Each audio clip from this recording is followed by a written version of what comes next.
महाराज जी, लौकिक पर्व होली आने वाला है, तो शंका समाधान टीम की तरफ से ये ज्वलंत क्वेश्चन है कि हम सोशल मीडिया के थ्रू सभी वर्गों को, युवा वर्गों को और खासकर महाराज जो भी जुड़े हुए हैं इस टीम से, ये संदेश देना चाहते हैं कि होली का पर्व का जैन धर्म के साथ क्या महत्व है और उसको किस तरह मनाना चाहिए, क्या उसके साथ सावधानियां बरतना चाहिए जिससे कि हमको कुछ पाप ना लगे और साथ में किसी मिथ्यात्व का भी बंध ना हो। देखिए, कई तरह के पर्व होते हैं हमारे यहाँ। जितने भी पर्व उत्सव है उनमें से धार्मिकता से जुड़े पर्व तो है ही, पर बहुत सारे पर्व ऐसे हैं जो धार्मिक होने के साथ साथ लोक पर्व भी होते हैं।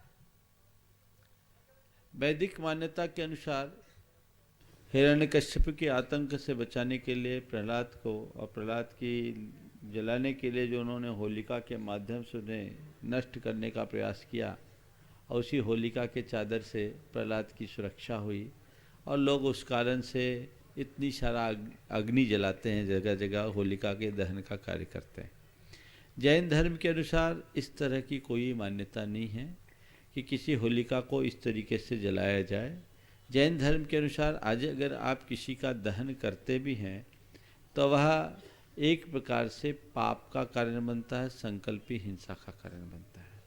यदि हिरण्यकश्यप, प्रहलाद और होलिका, इन तीनों को हम अपने भीतर ढूंढें और अपने भीतर की होलिका को हम जलाएं तो वो हमारे जीवन के लिए कल्याण का कारण बन सकता है।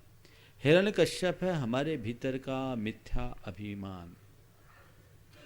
उस मिथ्या अभिमान का हमेशा हमारे भीतर की श्रद्धा रूप प्रहलाद, जो भक्ति का तत्व है, श्रद्धा का तत्व है, उस प्रहलाद के प्रति दुर्भाव रहता है।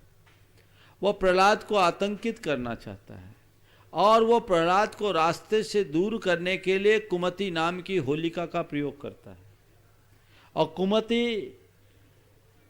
प्रहलाद को जलाना चाहती है, लेकिन कुमति के साथ एक छद्म ज्ञान की चादर रहती है। वो चादर ओढ़ती है ये सोच करके कि मैं ज्ञान की चादर ओढ़ लूँगी तो मेरी कुमति सुरक्षित होगी, मेरा कभी दहन नहीं होगा। लेकिन जब कभी वह कुमति रूप होलिका अपने साथ प्रहलाद को लेकर के बैठती है तो उसकी जो श्रद्धा से भरा हुआ प्रहलाद है उसके सामने आते ही शब्दाडंबर का ये बाह्य ज्ञान की चादर उतर जाती है, वो प्रहलाद पर गिर जाती है और वो होलिका कुमति जल जाती है और हिरण्यकश्यप का अंत हो जाता है।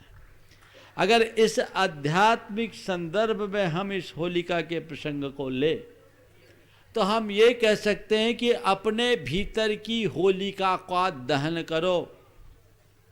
जो तुम्हारे मन की दुर्मति है, कुमति है, मोह है,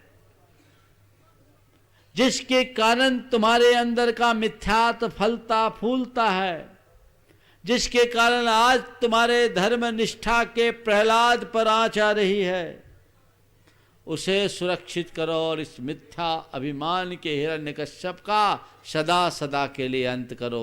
ये सच्ची होली है। बाहर से किसी होलिका नाम की स्त्री का दहन करने से क्या होगा?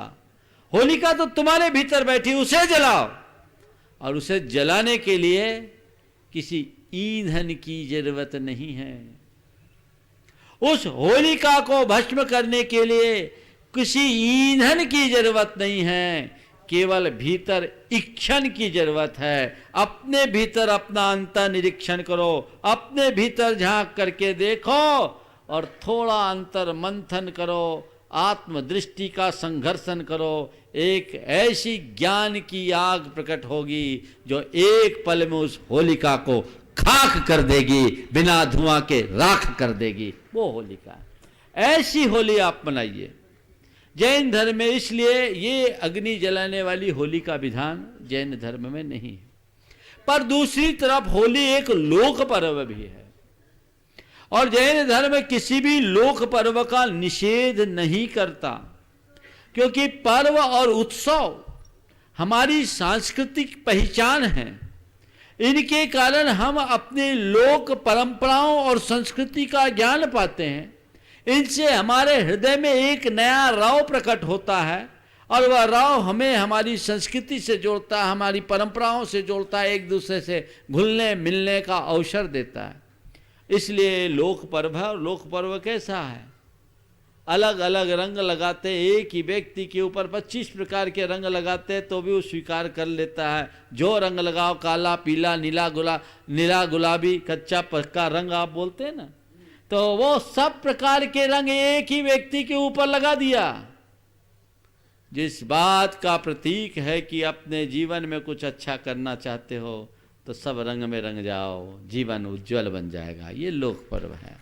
इस लोक पर्व की भावना से लोग होली मनाते हैं, सुबह रंग खेलते हैं और शाम को एक दूसरे को ढोक देते हैं, गले मिलते हैं, प्रेम से जाकर के मिलते हैं, नए जीवन की शुरुआत करते हैं, अपने गिले शिकवे को दूर करते हैं और कहते हैं कि भाई विविध वर्णों के लोग अब एक हो जाओ, नेक बन जाओ, आपस में किसी प्रकार का बैर विरोध मत आने दो। ये उसका दृष्टिकोण है। लेकिन एक सुझाव और दूंगा, होली मनाइए, पर आज के समय में आप जिस तरह के रंग गुलाल का अंधाधुंध प्रयोग कर रहे हैं उससे प्रदूषण बढ़ रहा है। केमिकल से मिश्रित जितने भी रंग है वो व्यक्ति के स्वास्थ्य पर दुष्प्रभाव डाल रहा है और पानी की कमी बहुत हो रही है।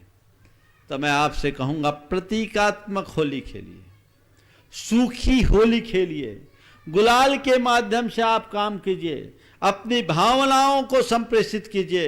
ये होली है।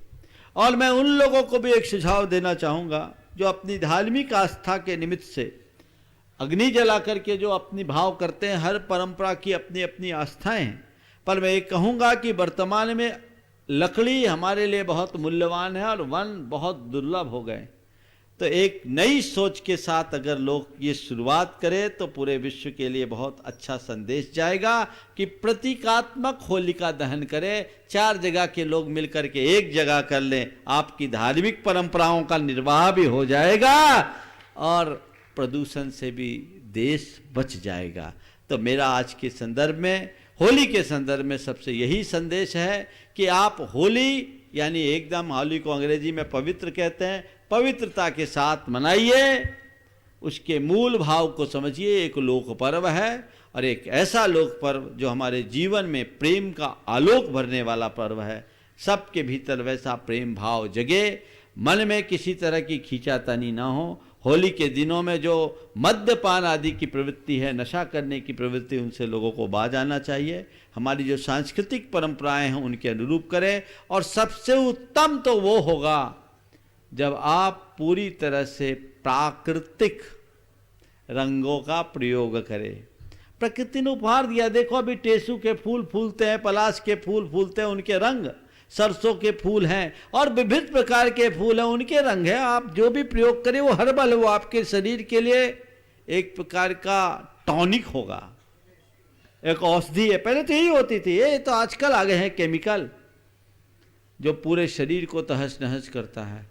तो सब लोग अगर इस तरीके से होली मनाएंगे तो निश्चित सबका जीवन होली यानी पवित्र बनेगा। नमोस्तु।